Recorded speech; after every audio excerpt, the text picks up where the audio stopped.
Hi guys, welcome to a video, and in today's video I'm just going to be rating lesbian love scenes from Generation Q, seasons 1 and 2, because this show is a treasure trove of the best and the worst love scenes that I've ever laid my eyes upon. And my eyes are so weary, I don't want to be burdened with consciousness or landlords anymore. I hope my landlord doesn't watch this, okay. First of all, I'm going to start with Shane and Kiara, surprise pregnancy announcement scene from season 1. This scene was short, but seeing Kiara in a love scene was a great experience. It was. I just wish it had been with Bet Porter. That's all. That's all. And I have nothing against Shane and Kiara. I just think Kiara's out of Shane's league. That said, there's nothing to really complain about with this scene. I mean, they work okay together. It's just something feels very shallow about the both of them, you know? So I give this scene a 7 out of 10.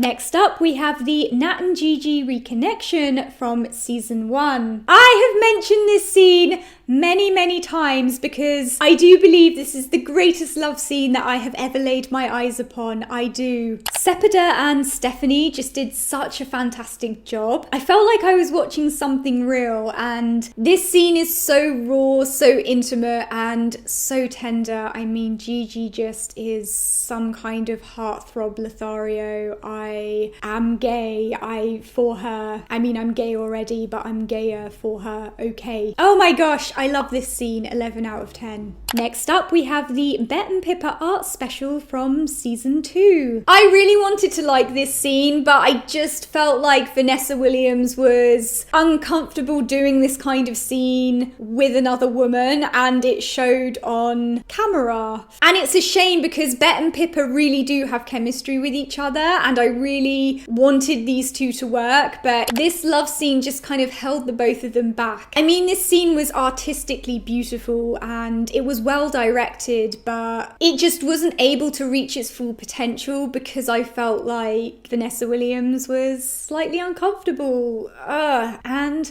that just held it back for me, so 7 out of 10. Next up, we have the Danny finally gives in to Gigi scene from season 2. Oh my god, mwah, chef's kiss. I mean, look, Danny and Gigi are both stunning, but also Ari and Sepida know what they're doing in these scenes, so with that combination, it was a good time. It was a good time, and it was great. They both know how to lay it down. They're not afraid to take it there, you know, they're very committed. And even though both of them like to be in control, this scene kind of shows that they know how to give and take and find a balance, and 10 out of 10. Speaking of commitment to lesbianism, next up we have Bet and Gigi battling for dominance against the kitchen counter, which was a short slice of lesbian heaven. And I think Bet and Gigi have a really interesting dynamic because they're both so desperate to be in control, you know, so their love scenes are an extension of that interesting dynamic, and you know, it's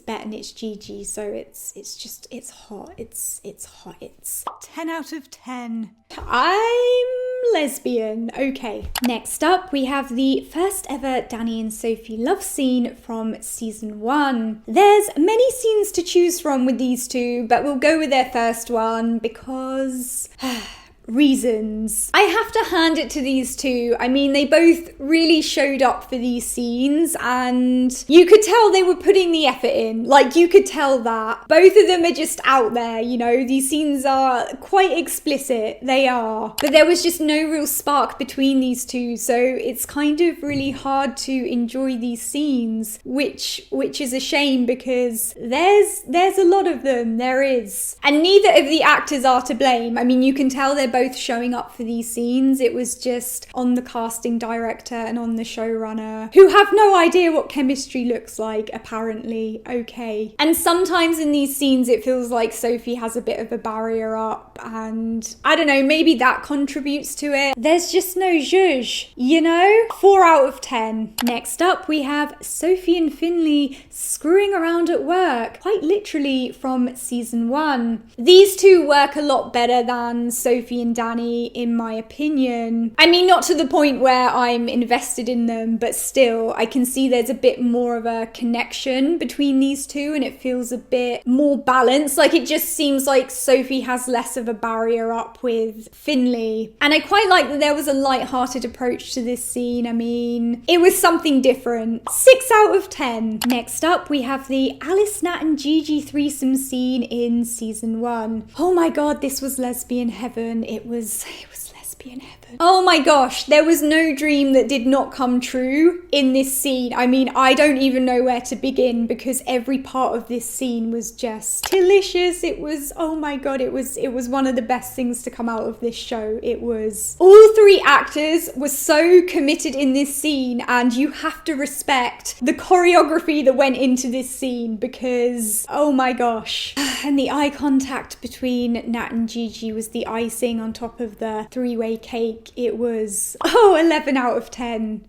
Yeah. Next up, we have the That's So Gay post-lunch Alice and Nat car scene from season 2. I think this scene is more comedic than sensual, but I do enjoy these two. I think both Alicia and Stephanie have a great sense of humour, and that really works well, including in their love scenes. So yeah. What I love about this scene is it was just so out of the blue. Just right in front of everybody's salads. It was 7 out of 10. And finally, we have the church employment confessional, Finley and the priest scene in season 1, which I enjoyed briefly for religious reasons, especially compared to their first love scene where Finley was too drunk to really do anything and it was cringeworthy. And yeah, this was a saving grace, no pun intended. I think this is probably one of Finley's better love scenes, to be honest. I mean, it was brief, but I could respect this scene. I can. I also think Finley had the most chemistry with the priest, so this scene worked for me. It did.